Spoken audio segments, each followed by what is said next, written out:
دونوں یعنی معاشی حوالے سے گھر کی جو گاڑی ہے اس کو کھینچتے ہیں تو پھر ڈیفینیٹلی جو گھر ہے وہ متاثر ہوتا ہے, بچوں کی تربیت بھی متاثر ہوتی ہے, گھر کے جو معمولات ہیں وہ بھی ایفیکٹ ہوتے ہیں. نہیں, یہ جو تم بات کر رہے ہو نا, اور جو 47% لوگوں نے بھی بات کیا کہ اگر ضرورت ہے تو کرنی چاہیے, اس میں یہ تو دیکھنا ہی چاہیے کہ اگر عورت جاب کرتی ہے اور اس سے گھر متاثر نہیں ہوتا تو پھر کرے. ہاں ضرورت ہی صرف نہ دیکھو, یہ نہ ہو کہ وہ ضرورت پوری کرتے کرتے باقی ساری ضرورتیں جو پوری کرنی ہے ان کے بیڑے غرق ہو جائے. اچھا, اس زمین میں ایک اور بھی بہت اہم بات ہے, جب عورت ظاہر ہے ملازمت کرتی ہے تو زیادہ تر چانسز تو یہی ہیں, زیادہ تر کیسز میں ایسا ہی ہوتا ہے کہ وہ اپنے شوہر کی رضامندی کے ساتھ ملازمت اختیار کرتی ہے نا, تو جب یعنی اپنی کانسنٹ دیتا ہے شوہر اپنی بیوی کو تو پھر اس کو اس کی ذمہ داریاں بھی بانٹ لینی چاہیے, اس کو گھر کے کاموں میں بھی اس کی معاونت کرنی چاہیے. بلکہ میں تو یہ کہتا ہوں کہ صرف عورت, یہ نہیں کہ عورت جاب کرتی ہے, یہ تم اپنا حال دیکھ لو, ہماری بھابھی جاب تو نہیں کرتی لیکن تم پوری طرح دل جمعی کے ساتھ, خوش دلی کے ساتھ گھر کے سارے کام کرتے ہو. چلو یہ بات تو تمہاری ٹھیک ہے, مگر یہ تمہیں کس نے کہہ دیا کہ تمہاری بھابھی جاب نہیں کرتی؟ کرتی ہیں وہ job. You never told me. یار میں نے تمہیں کئی دفعہ بتایا وہ کی جاب کرتی ہیں. کیا مطلب؟ ان کی جاب مجھ پہ لگی ہوئی کہ کس طرح کی دیکھ بھال کرنی ہے اور نگہداشت کرنی ہے.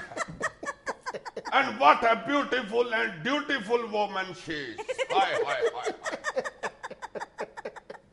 سر, being a working woman honestly میری رائے یہ ہے کہ کام تو کام, لیکن پہلی پرائرٹی آپ کی فیملی ہی ہونی چاہیے. یس, بالکل.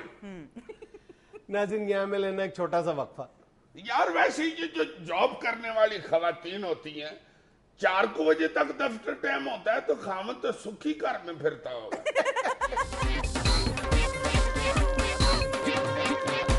یار پا جنید, آج میں ایک دعوت پہ گیا ہوا تھا. اچھا, تمہیں بھی لوگ دعوت پہ بلاتے ہیں؟ بہت اچھے. تمہارا کیا خیال ہے میں صرف جنازوں پہ ہی جاتا ہوں, دعوتوں میں نہیں جاتا؟ مطلب ہے اللہ معاف کرے, دعوت پہ بھی مجھے بلاتے ہیں, ایسی کوئی بات نہیں یار. ایک دفعہ تو ضرور بلاتے ہوں گے. ایسی بھی کوئی بات نہیں, 2 3 کیا مطلب ہے تمہارا؟ یار مجھے کیوں نہیں کو بلاتا؟ میں کو کسی کے گھر جا کے کسی کی کینٹی کی تاریں کھینچ کے آ جاتا ہوں, یا ان کے گیٹ پہ چریٹیں ڈال دیتا ہوں, یا ان کے بچوں کے غبارے میں سوئیاں مار دیتا ہوں, یا اس کا کو کھڈونا میں دے دیتا ہوں, یا پوری دیکھ کی کو برکی بنا کے کھا جاتا ہوں. تو پتہ بھی تو چلے مجھے کیوں نہیں بلاتے گی. اچھا عزیز صاحب, مجھے بتا دیں, آپ بات ہی نہیں کرتے دیتا, یہ تو شروع میں بھی اتنی شروع کر دیتا ہے. اب بتا, میں یہ رہا تھا کہ میرے قین نے اس کی ترقی ہوئی ہے ماشاءاللہ, وہ سینئر کلرک ہو گیا. اچھا, تو میں اس کی دعوت پہ گیا تو میں حیران ہو رہا تھا بازار میں سے گزرتے ہوئے کہ یہاں سے یار کس طرح لوگ گزرتے ہیں. سکوٹر میرا کبھی ادھر کو ہو رہا تھا, کبھی ادھر کو بریکیں لگا لگا کے جیسے وہ لوڈو کے دانے کو نہیں تیار تھے, اس طرح میں گزر رہا تھا.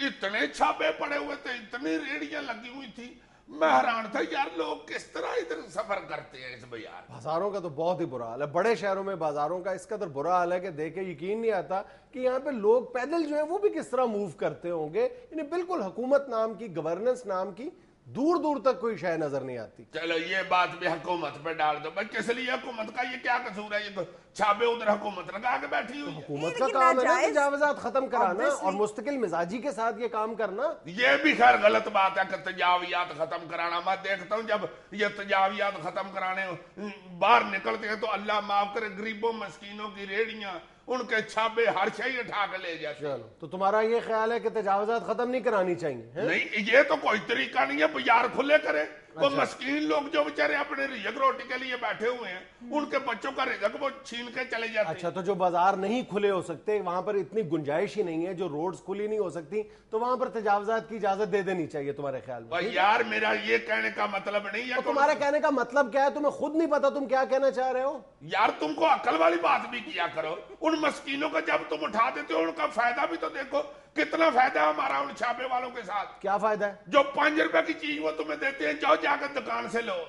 ریڑی والے سے تمہیں 5 روپے کی ملے گی, ادھر سے 50 روپے کی ملے گی. اور کبھی تم نے ان تجاوزات کے نقصانات پر غور کیے؟ اور یہ جو تم 2 فائدے گنوا رہے ہو, اس کی وجہ سے جو اکانومی کو نقصان ہو رہا ہے اس پر تم کبھی غور کرو. نہیں تو نقصانات کیا ہے؟ نقصان سیدھا سیدھا تھڑے پہ دعانے لگا کے بیٹھا ہوا تو فضول باتیں نہ کرو. جس شخص نے اپنی منزل پر آدھے گھنٹے میں پہنچنا ہے وہ 1.5 گھنٹے میں پہنچتا ہے. ساری جو ہماری دن کی مصروفیات ہیں, بازاروں کی جو سرگرمیاں ہیں, وہ بالکل ٹھپ ہو کے رہ جاتی ہیں. ہم یہ سمجھتے ہیں کہ جی بہت رونق میلہ لگا ہوا ہے, بازار جو ہے وہ پر رونق نظر آ رہے ہیں, تجاوزات کی وجہ سے پر رونق نہیں نظر آتے, بازاروں کی سرگرمیاں متاثر ہوتی ہیں. پر رونق کیوں نہیں نظر آتی؟ یہ ریڈیو چھاپوں والے ہی تو بازار کی رونق ہوتے ہیں.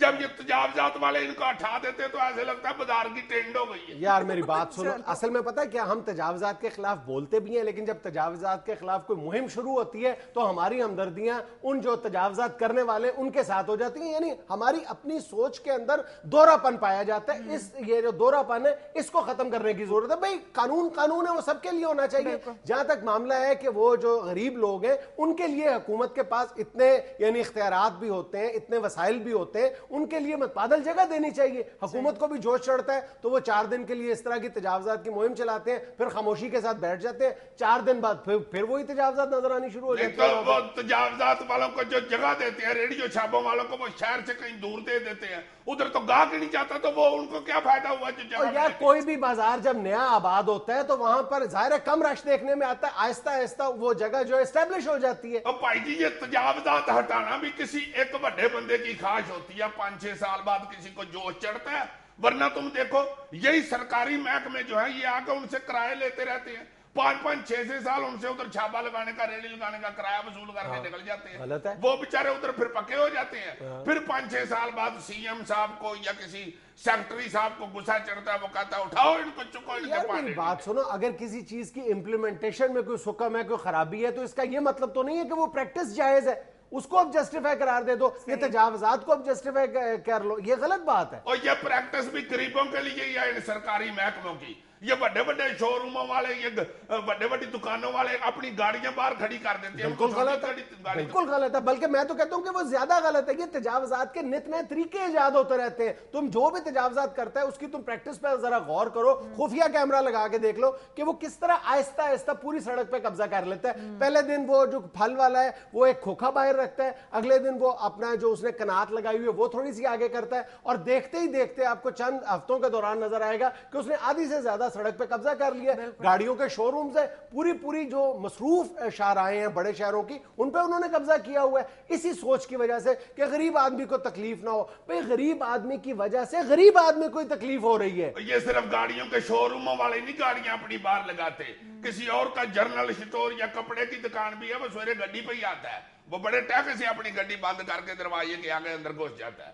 اس کی گڈی کو 9-10 فٹ تو اس نے سڑک پر لی ہوتی. غلط ہے, اس کو کون جسٹیفائی کر. تو پھر ٹھیک ہے نا, پہلے وہ گڈیاں شڈیاں امیر لوگوں کی اٹھواؤ نا, بعد میں غریبوں کے چھاپے اٹھوانا. یار پھر وہی بات, تم نے سارے معاملے کو چھاپے اور گاڑی کی لڑائی کیوں بنا دیا جی؟ بیوقوفوں والی بات کر رہے ہو تم. شاباش, بہت اچھے, ڈائریکٹ بیوقوفی کہہ دیا تم نے. چلو میں تمہیں انڈائریکٹ کہہ دیتا ہوں, تم بیوقوف. یار بندہ کو بلا کے کہہ دیتا کہ جی تمہیں سمجھ نہیں آئی, جی تم بھولے آدمی ہو, سیدھا ہی کہہ دیا بیوقوف. واہ جی واہ. اچھا عزیزی تم بہت بھولے ہو. اتنا بھی میں بھولا نہیں ہوں. میں تو دہی لینے جاتا ہوں تو چکھنے میں آدھا کلو دہی کھا جاتا ہوں. ناظرین یہاں میں لینی ایک چھوٹی سی کمرشل بریک. میں تو دعانا نہر میں ڈبو کے بتا دیتا ہوں کہ یہ سرخ ہے, یہ چٹا ہے. صوبوں کو وزارتوں کی منتقلی کے بعد کاف لیگ کے 5 وزراء بے محکمہ ہو گئے. ہیلو, جس وزیر کے پاس محکمہ نہیں ہے یار, اس کے پلے کیا رہ گیا؟ وہ وزیر بے محکمہ نہیں, وہ تو وزیر بیوہ ہی ہو گیا نا بیچارہ. نہ خدا ہی ملا, نہ وسالے سنم, نہ ادھر کے رہے نہ ادھر کے رہے. تمہیں پتہ ہے اسلام آباد میں کیا ہوا ہے؟ یہ وزیر بیچارے اپنے اپنے سرسرے دفتروں میں گئے ہیں, آگے سارا عملہ کھڑا ہو کے گانے گا رہا تھا. چھڑے آنے گورنمنٹ لوٹی, دوپہرے دیوا پال کے چھڑے آنے گورنمنٹ لوٹی. وزیر بیچارے کھڑے ہو کے دفتر اپنے میں منہ سے ٹلیاں بجاتے رہے. اوے ٹرن, حد ہو گئی ہے ٹرن. بار پین سمجھتا رہا کہ شاید وزیر صاحب اندر کھیڑ رہے ہیں, ٹرن ٹرن کر کے.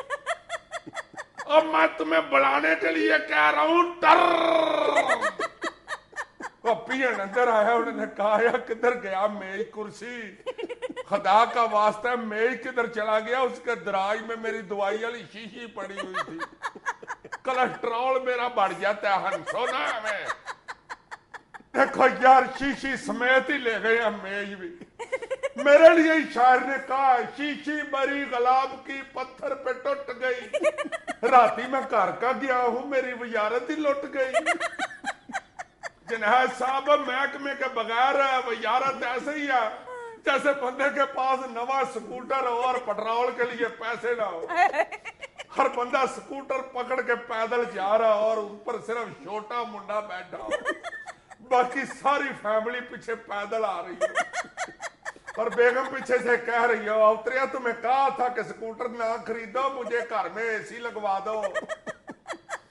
ہائے ہائے ہائے, دیکھو وزیروں کی وزارت چلی گئی بیچاروں کی. انہوں نے پی این کو کہا چاہ لے کے آؤ, پی این نے آگے سے کہہ دیا بھائی جی ہاف سیٹ کے پیسے دے دو, کیونکہ پانڈے ٹینڈے بھی چوک کے لے گئے ہیں جناب, اندر کوئی پتیلی بھی نہیں پڑی ہوئی. ایسے افسانے بناتے جا رہے ہیں, انہیں چند دن کے اندر اندر نئے محکمے تفویض کر دیے جائیں گے. نہیں یہ بات تو پاک جنید کی ٹھیک ہے, گورنمنٹ محکمہ نیا تو ایسے بنا لیتی ہے جیسے بندہ مجھے الو نہیں بنا لیتا. نیا محکمہ انہوں نے انٹرلوڈیوس کرا دینا ہے, محکمہ بدلیات. بدلیات نہیں بلدیات. بلدیات اور محکمہ یہ بدلیات, یہ بارش والا محکمہ وہ وزارت ماحولیات ہوگی. یار اسی کو تقسیم کر رہے ہیں, اب بندے جو بہتے ہو گئے ہیں. اب ہوگا محکمہ ماحولیات اور محکمہ بدلیات و گرجیات. محکمہ گرجیات جو ہے یہ فیصل ریا عبدی صاحب کو ملے گا, اور محکمہ ماحولیات بابر روان صاحب کو, اور محکمہ بدلیات وجاہت حسین صاحب کو, اور محکمہ چھپڑیات ہوگا شیخ وقاص صاحب کا. جنگی سامان کی محفوظ واپسی کے لیے امریکہ طالبان کی منت سماجت کرنے لگا. ان کو سمجھ آ جائے گی امریکیوں کو کہ کس طرح افغانستان میں گھستے ہیں. تم دیکھنا جاتے جاتے بھی افغانیوں نے ان کے ساتھ کو کٹ تو نہیں کرنی, منتیں کرنی ہیں انہوں نے اپنا سامان اکٹھا کرتے ہوئے. I am doing your Tarla minute. Oh, you don't know Tarla? Tarla, جو پاکستان ہمارا کہتا. My God. I am doing Tarla. وہ ہمارا اندر وہ کھبا پیر رہ گیا جراب کا, وہ دے دو. اور تمہاری پرجائی کی بندوق بھی اندر پھڑی ہوئی ہے, وہ بھی دے دو. دھیان سے لانا, وہ پٹھی بھی چل جاتی ہے. وہ چھوٹے لڑکے کا اندر چیچڑ پٹاخہ بھی پھڑا ہوا ہے, وہ بھی دے دو تمہارا مہربانی. چیچڑ پٹاخہ. وڈے منڈے کا اندر چوہا بھی پڑا ہوا ہے, وہ بھی دے دو. آگے سے افغانی نے کہنا ہے او لکا سپین کورے دا تخت مندکا. یہ کیا کہا ہے؟ اس کا مطلب ہے انگریزی ادھر آؤ, چلو دوڑو. امریکی نے ترلے کرنے اور تمہارا مہربانی ہمارا ساکس دے دو. آگے سے افغانی نے کہا اس کو ہم نے پیس کے چوہے مار گولی بنا لی ہے, دوڑ کے تمہارا مہربانی. ز تخت مندکا. چلو ٹھیک ہے, اور شخص کو دفع کرو, ہمارا ہیلمٹ ہی دے دو تمہارا مہربانی. وہ دفع جو تمہارا ہیلمٹ میں ہمارا بلی نے بچہ دے دیا, دوڑ جو. دادی سے رضا. وہ ٹوپک زمان قانون دے, گل خانہ سارے انگریزوں نے بوم دے. خان پنجابی ہو گیا. نہیں بہت ان کو غصہ چڑھا ہوا پہلے ہی یار, حد ہو گئی. ڈاکٹر شیر افغان نے کہا ہے کہ عوام مشرف کے 8 سالہ شاندار دور کو یاد کر رہے ہیں. ہاں واقعی جس بندے کے پاس اپنا ہارمونیم ہے نا, وہ واقعی مشرف کو یاد کر رہا ہے. اکھیاں اڑیک دیاں دل وجہ ماردا, آجا پردیسیاں واسطہ ہی پیار دا, آجا تینوں اکھیاں اڑیک دیاں جویں گڑ نو مکھیاں اڑیک دیاں, آجا تینوں